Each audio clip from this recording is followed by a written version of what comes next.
This is the Mint Special here on ZTN Prime, your sneak peek into the world of business, finance, and economies. I'm Eben Mabunda. Let's get started. Now, coming up on the Mint, the British Council and the Swiss Development Agency for Cooperation have partnered to host the third edition of Creative Economy Week Zimbabwe from the 3rd of March right up to the 7th. The initiative builds on the success of the 2024 and 2025 editions with a focus on entrepreneurial sustainability, heritage, digital innovation, and women leadership. Artists, policymakers, industry leaders, and entrepreneurs from Zimbabwe, Nigeria, and India, as well as the United Kingdom, will convene for masterclasses, roundtables, exhibitions, and immersive showcases across Bulawayo, Marondera, Mutare, as well as Victoria Falls.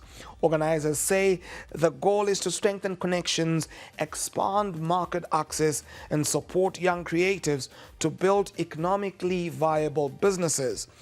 Big question is, how strategic is the creative economy in Zimbabwe's broader economic transformation agenda, and can collaboration unlock sustainable growth? We speak to the British Council. The Mint Bradback, don't go anywhere.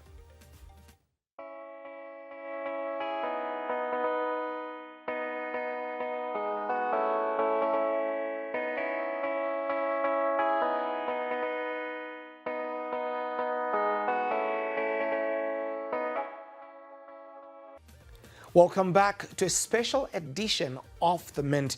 As a broadcast to you from Zimbabwe's capital, Harare, I am Eben Mabunda. Now, of course, our subject is the Creative Economy Week Zimbabwe 2026, driving inclusive growth. And of course, for that conversation, I am now joined by Chipo Kanyumbu, the Programs Manager, Arts at the British Council of Zimbabwe. Chipo, hello and welcome to The Mint. Thank you so much. How are you? Can't complain, should only get better. Yeah. Well, to get the ball rolling, I will start off with posing a question that speaks to the significance of the third edition of the Creative Economy Week Zimbabwe. Question being, how does this serve as an important event to Zimbabwe's economic agenda? Thanks so much for the question.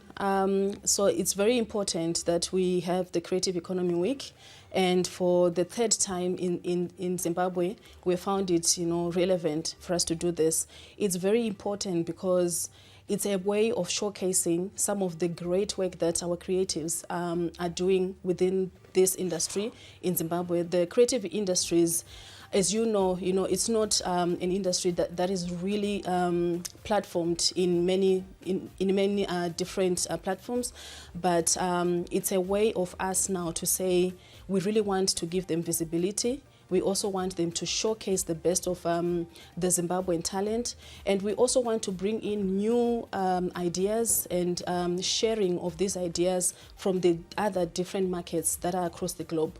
Hence the need to also bring in other players from other countries coming in to also contribute into the Creative Economy Week.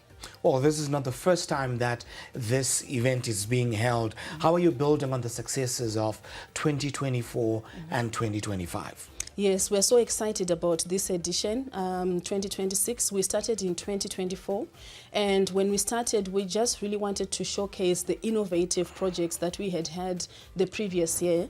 And then we went into 2025, where we were now saying growth reimagined, because we were now trying to really analyze how we can, push for growth within the sector. But for this year, we have now realized that we can actually also include sustainability into the picture. So this year's theme is inclusive collaboration and inclusive growth. So this year's theme is quite bigger, it's very broad, and in terms of the people that we are bringing together, the players, the different stakeholders, we are including the government, not just from Zimbabwe, another government also from Rwanda also, are feeding into this conversation. We are bringing in a record company from Nigeria, which is something very massive, that we've managed to do, to come and also share their experiences, and also to come and scout, the ecosystem that we have in music.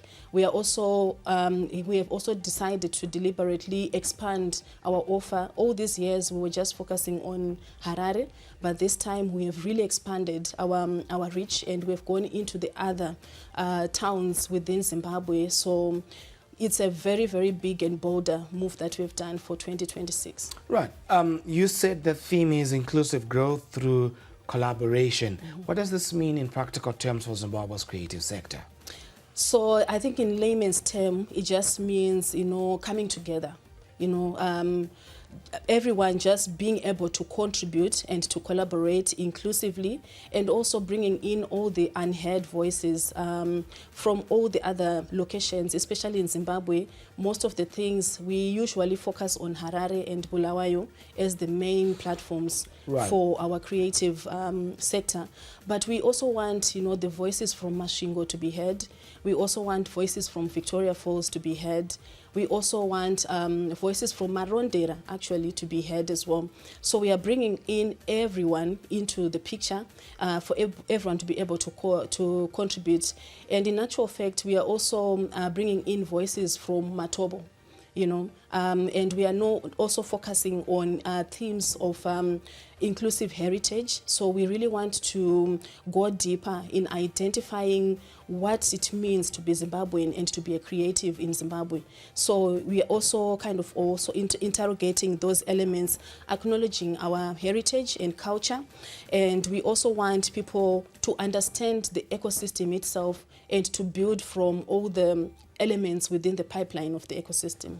Right, much to decipher where the ecosystem is concerned. But before that, let's talk about the partnership between the British Council as well as the Swiss Development Agency, and what that means getting into this very initiative. Yes, so with the Embassy of Switzerland, I think this is our 4th year collaborating, and we have been focusing a lot on trying to create sustainability within the creative industry. And we were responding especially to to the COVID era, when most of these creatives were really struggling. So this is where this idea came from, and we're focusing mostly on music and literature artists to see how they can create resilience within their work, and also how they can now become more sustainable. So we realized that I think it's now important for them to be able to formalize and have understanding of how to formalize their businesses, so that they can become more sustainable. So we have got shared goals with the Embassy of Switzerland. We value what we are trying to achieve together for the next 2 years now, because our partnership is going to last until 2028 initially, just to see how we can contribute. And I think our shared goals also include us being enablers within the ecosystem. So our role is just to make sure that things happen within the creative sector, and also to convene different stakeholders. We're able to get into ministry doors. We are able to get different stakeholders from different countries to come together. So we have shared goals with the Embassy of Switzerland. Right.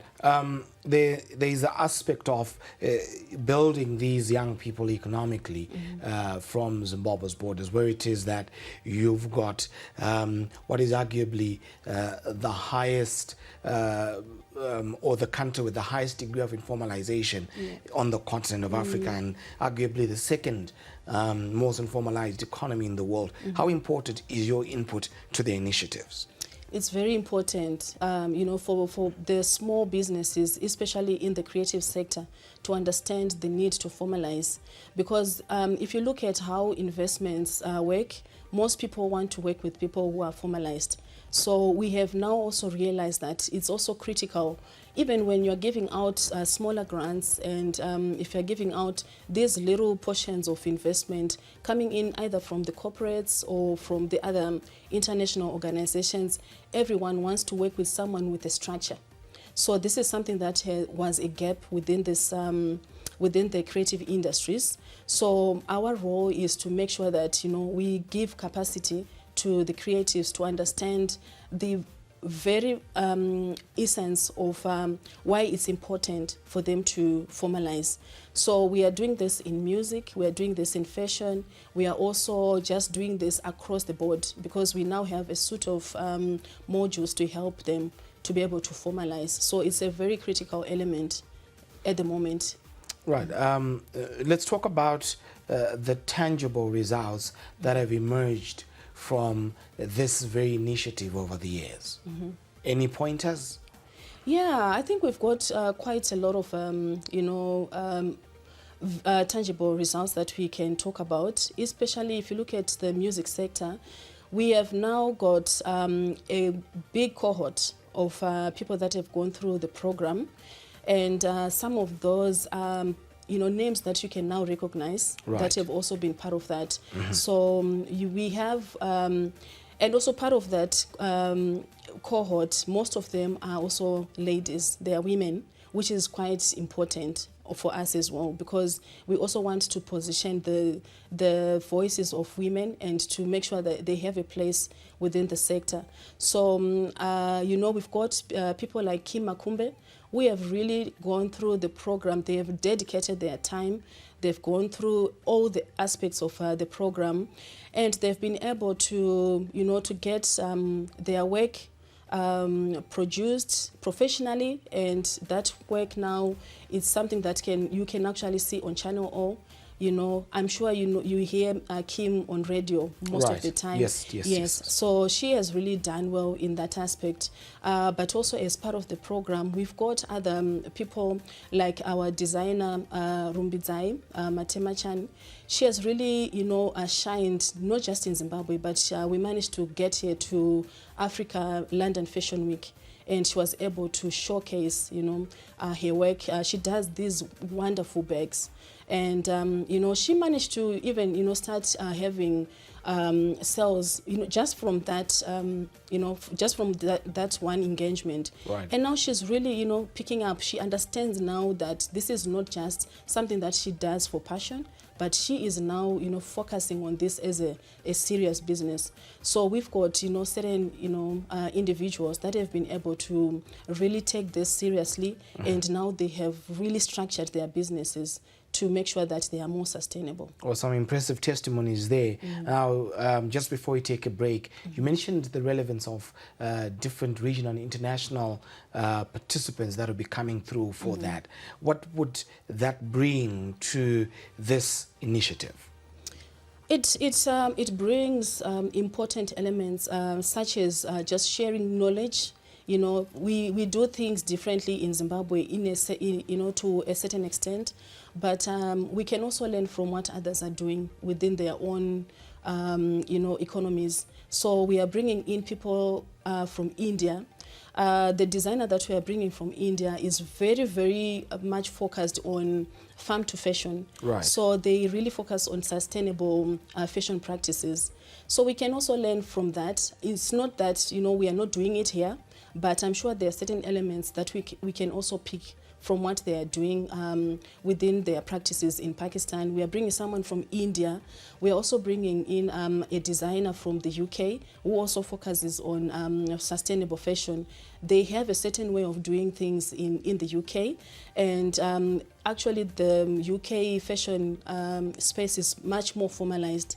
So we also want to pick, on those on that knowledge base from the people that are coming in to be able to just refine the way we are also doing things here.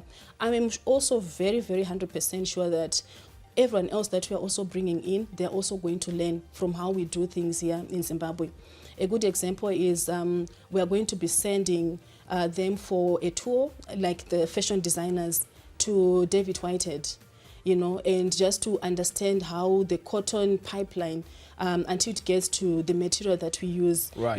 that whole pipeline, how that works. So they are going to also understand, Zimbabwe's cotton is one of the best in the world, actually. So they would also pick, the relevant things that they are going to take with them to their countries and learn from each other. So it's very important to have these cross-cultural exchanges for people to learn and to just share knowledge and experiences. Well, time for us to take a breather. When we come back, we'll continue the conversation on the Creative Economy Week 2026, building a sustainable creative ecosystem with Programs Manager Arts at the British Council, Chipo Kanyumbu. The Minute brought back. Don't go anywhere.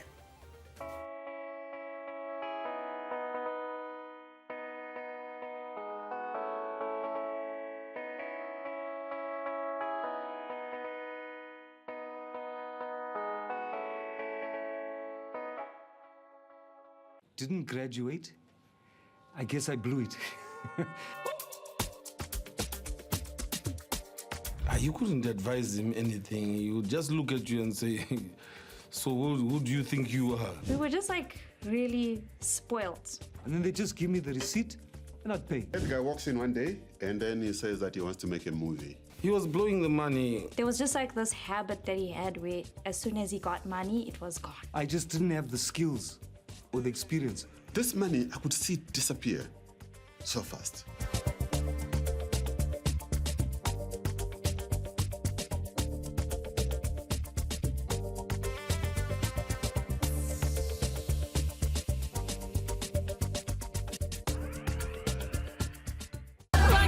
In a world where music transcends boundaries, where rhythm and melody unite the hearts of people, comes a show that celebrates the power of music like never before. Get ready to dive into a sonic journey that will leave you mesmerized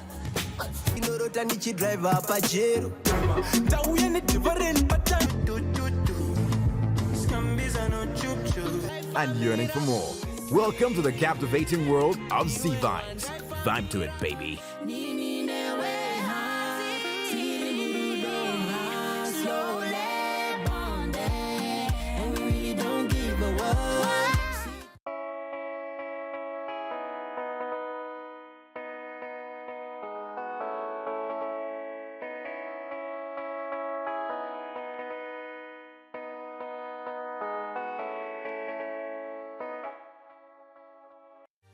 Welcome back to the Mint. I'm Eben, Mabunda, and we're coming to you from Zimbabwe's capital, Harare. We continue the conversation with Programs Manager Arts at the British Council of Zimbabwe, Chipo Kanyumbu, on the subject, the Creative Economy Week 2026, building a sustainable creative ecosystem. Now, picking up from where it is that we left off, how important are private sector partnerships, including creative brands and design collectives, in strengthening the creative ecosystem? That's a very important question. And I think it's also important for especially the private sector to be able to understand the role that the creative industries play as well within the economy. Because if you look at the UK, the creative industries, they contribute so much into the country's GDP. So in Zimbabwe, whilst maybe the statistics are not really readily available for that, but it's very critical for, the private sector to acknowledge that it's a critical element. And what we have done is we've been able to engage with a big institution like Old Mutual, and we have this program called the Value Creation Challenge. And within that program, they have certain pillars that they have come up with.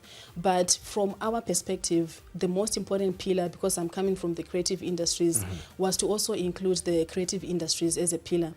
And just because of that experience, we have done this for the past 5 years now.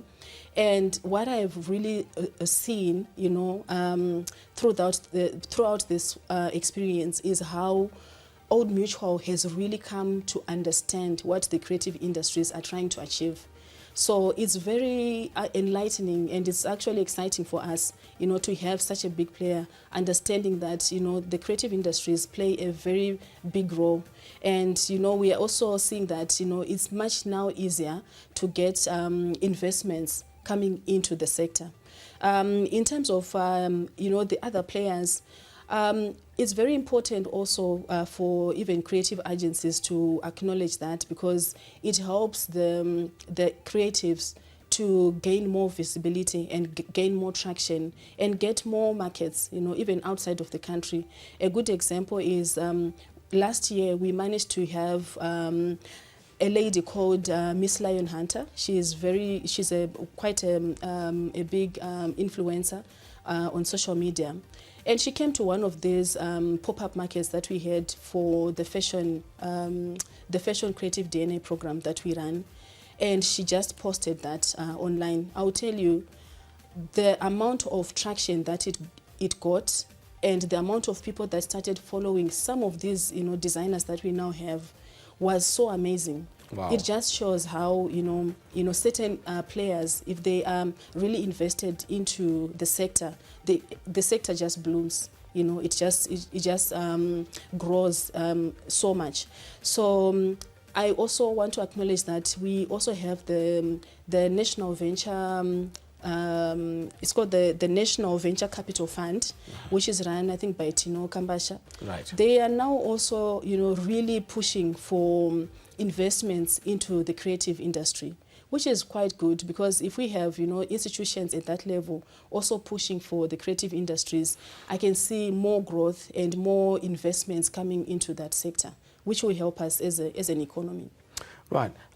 Women leadership and digital innovation are key focus areas this year. What deliberate steps are being taken to ensure inclusivity and technological advancement? Yeah, for women, it's very important for us to have women represented within the program that we are running, both for British Council and the Embassy of Switzerland. So when we started this, we really decided that 60% of the participants from the full program have to be women. And I think we have been able to achieve that to a certain extent over the past 2 years. And it's very important because also women within the creative industries, they don't really get the same opportunities as their male counterparts, especially if you look into the music sector. It's a very closed sector. So it's also important for us to really, deliberately make sure that, women are represented. So that's what we have done.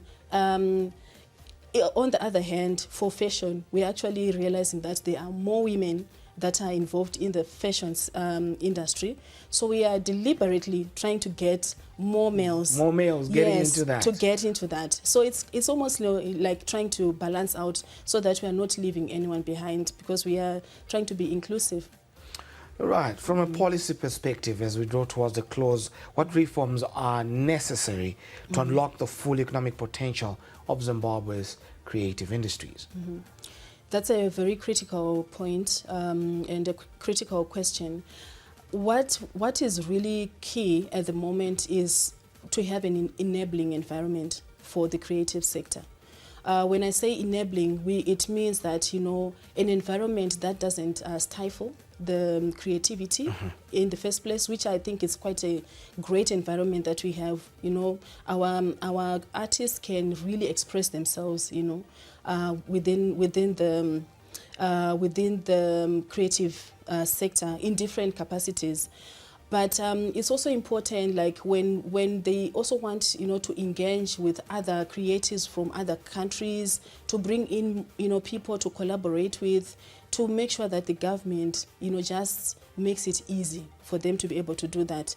If our creatives also want to have, like events, even if they are just small events, if they want to, start up festivals, Edinburgh is I think it's one of the locations with the biggest festivals. They have these huge festivals that happen from August in the UK. We could do the same, for Zimbabwe, if we make sure that the environment is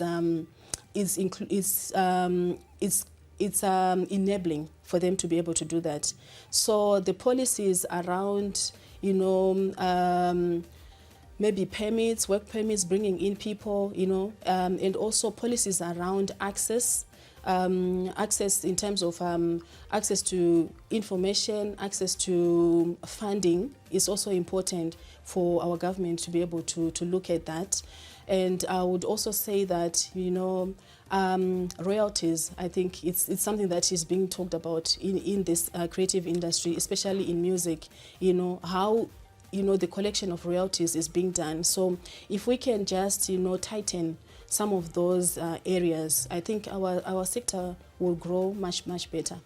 Programs Manager Arts at the British Council Zimbabwe, Chipo Kanyumbu, thank you for appearing on this Mint Special. No, thank you so much for having me. Fantastic. And of course, that's a wrap on the Mint Special. Do follow us on our social media handles, as Papers TV Network, as well as at ZTN Prime. Your views and your thoughts are important to us.